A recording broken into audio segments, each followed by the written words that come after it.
आज तो मैं सबको बता दूंगी। पागल है, बहुत डांट पड़ेगी, बता रहा हूँ। अच्छा तू मेरी चुगली नहीं बताता? क्या बताते? सर, रिया, सर इसने खुद से एक पोएम लिखी है। सर ये झूठ बोल रही अरे है। वाह, रिया दिखाओ तो। कुणाल, ये किसके लिए लिखी है? सर इसने अपनी गर्लफ्रेंड के लिए लिखी है। सर ये झूठ बोल रही है। मेरे घर में एक गाय है, मैंने उस पर लिखी और आपने कहा था कि हमें वो पोएम लिखनी है, लेकिन मेरे को आई नहीं, इसलिए मैंने अपने मन से लिख दी। सर ये आप एक बार बच्चे की नोटबुक देखिए, कितनी मिस्टेक है सर। देखिए आप, इस उम्र में तो हम 8-8 लाइन की कविता याद कर लिया करते थे सर। बच्चे ने कितनी मिस्टेक कर रखी है, पूरी नोटबुक में गोबर कर रखा है सर। महक से हम बच्चों को मिलते नहीं, क्लास में पूरा टाइम बैठते नहीं, स्कूल का टाइम रेगुलर नहीं है। ऐसे स्कूल में क्या आप अपने बच्चे को भेजेंगे? शायद नहीं। रुकिए, आगे की कहानी सुनिए। मुझे बरेली कॉलेज में पढ़ने के बाद जवाहरलाल नेहरू विश्वविद्यालय नई दिल्ली में पढ़ने का मौका मिला। वो बिल्कुल एक अलग दुनिया थी। वहाँ देखा कि क्लासरूम में प्रोफेसर साहब से पूछ रहे हैं कि आपने ये मूवी देखी है। और न सिर्फ प्रोफेसर बल्कि सारे स्टूडेंट्स भी इन सारी चीज़ों के बारे में बात कर रहे हैं। अलग अलग तरह की वेब सीरीज़ के बारे में बात कर रहे हैं, अलग अलग तरह के आर्ट फॉर्म के बारे में बात कर रहे हैं। और सडनली ये फील हुआ कि आप इस पूरे इकोसिस्टम्स में आउटसाइडर्स हैं। तो ध्यान इस तरफ जाने लगा कि ऐसा क्या किया जाए कि गांव या छोटे शहर से आए कोई भी बच्चे ऐसा कुछ ना फेस करे। तीनों को-फाउंडर्स के बीच में आपस में बात हुई कि गांव में एक स्कूल खोलना चाहिए। हालांकि टीचिंग पेडागॉजी के बारे में इतनी नॉलेज नहीं थी। एक को-फाउंडर हमारे जो छोटे भाई साहब भी हैं इनके, वो आए मेरे पास। उन्होंने बोला भाई साहब की कॉल आई है, गांव में स्कूल खोलना है, नौकरी वगैरह छोड़ो। तो मैंने कहा छोड़िए नौकरी, ये ज़्यादा इम्पोर्टेंट है। तो तीनों को-फाउंडर्स नानकमता गांव आ गए स्कूल खोलने के लिए। कोई प्लान नहीं था, कोई पैसा भी नहीं था पास में, बस एक आइडिया था कि पढ़ाई को कमरे से बाहर लेके जाना है। लेकिन कमरे से बाहर लाने के लिए पहले कमरा भी तो होना चाहिए। स्कूल कहाँ था? हमें एक स्ट्रक्चर की जरूरत थी, तो इसके लिए हमने एक ऑर्फनेज की बिल्डिंग को देखा, लेकिन उसको खरीदने के लिए पैसे चाहिए थे। और पैसे के लिए फिर हमने पिताजी से बात करी, तो पिताजी ने जो एक एस्टेब्लिश्ड प्रॉपर्टी थी उसको बेचा और उसकी जगह हम लोगों ने बिल्डिंग को खरीदा और फिर हम लोगों ने उसको ठीक किया।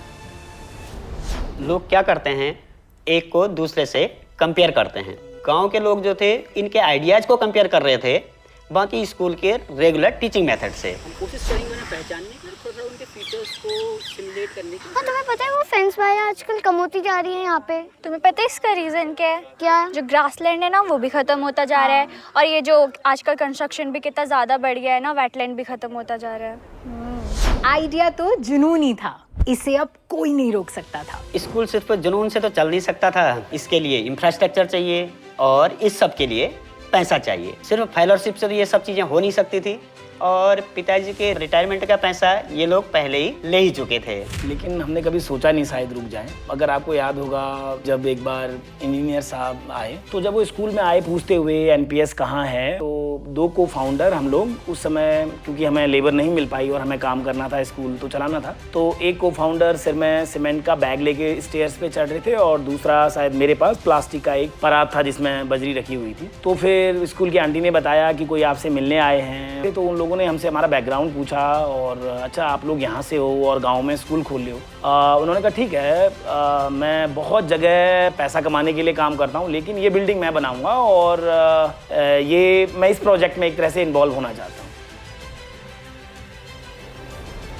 स्कूल बना, अब बच्चों को जो बाहर नया एक्सपोजर मिला है उसको स्कूल के एक्सपोजर के साथ कनेक्ट करना सबसे बड़ा चैलेंज है हमारे लिए। तो इसमें लैपटॉप कहाँ से आएंगे, स्क्रीन कैसे आएगी, पेरेंट्स को कैसे कन्विंस करेंगे कि भाई नहीं, अब ये नई टेक्नोलॉजी आई है, इससे हमें नई पेडागॉजी से बच्चों को पढ़ाना है, बच्चों के लिए और नई अपॉर्चुनिटीज़ कहाँ से क्रिएट करेंगे हम, और वन वे टीचिंग को कैसे ख़त्म करेंगे। तो ऐसी और भी बहुत सारे चैलेंजेस हैं।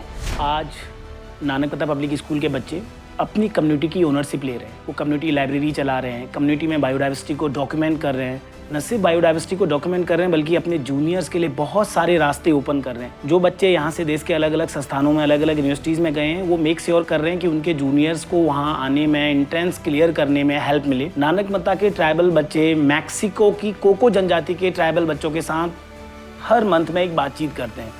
नानकमता पब्लिक स्कूल्स की एक स्टूडेंट्स ब्राज़ील के स्टूडेंट के साथ एक डॉट प्रोजेक्ट चला रही हैं, जिसमें आइडिया ये है कि दोनों तरफ के टीनेजर्स आपस में कैसे दुनिया को देखते हैं, कैसे समझ सकते हैं। तो ऐसे बहुत सारे कलेक्टिव वो रन कर रहे हैं जो हम लोगों को, हम एजुकेटर्स को भी इंस्पायर कर रही हैं बच्चों के एक्शंस की। तो जो ये कारवां है, ये चल रहा है और चलते रहेगा और लगता नहीं कि हमें ये रुकने वाला है। वाकई हैरान कर देने वाली चीजें हैं। हर साल बोर्ड में टॉपर्स में नानक मत्ता पब्लिक स्कूल के बच्चे होते हैं।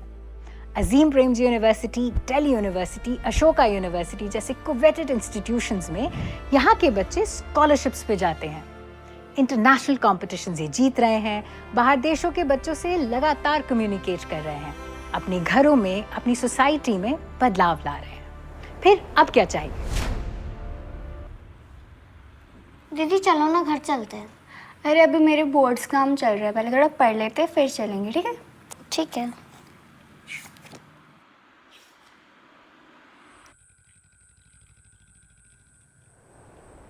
हम इमेजिन कर रहे हैं एक ऐसे स्पेस का, एक ऐसे लाइब्रेरी स्पेस का जिसमें 24/7 बच्चे यहाँ बैठ के अपने साथियों के साथ मिलके न सिर्फ अपनी बोर्ड की प्रिपरेशंस कर सकें, अपने एग्जाम की प्रिपरेशंस कर सकें, बल्कि अपने इन सारे प्रोजेक्ट्स पे अपने साथियों के साथ मिलके एक रणनीति भी बना सकें। तो इसी तरह से एक रेजिडेंशियल कैंपस होना जहाँ बच्चों का जब मन करे वो रह भी सकते हैं, बाहर से लोग भी आ सकते हैं। तो ऐसे अभी कुछ एक चैलेंज हमारे अभी बाकी हैं। तो रोज की जंग रोज और बड़ी जंग धीरे धीरे जीती जाएंगी। अभी के लिए मैम, आप 8 लाइन की पोयम रट के लिखते थे और आपके बच्चे ने 16 लाइन्स की पोयम खुद से लिखी है, तो गलती होना बहुत स्वाभाविक है। लेकिन अगर आज हम इसको डांटेंगे तो शायद ये दोबारा कभी ये गलती करने की कोशिश ना करे। देखा आपने, एक प्रॉब्लम महसूस की और उसको सॉल्व किया, रिस्क लिया और दूसरों के लिए किया। अगर आप भी एनपीएस को सपोर्ट करना चाहते हैं तो करिए अटवाल साहब को फोन और पूछिए आप कैसे कंट्रीब्यूट कर सकते हैं। हमारे हीरो की केप बनिए, बी केपेबल।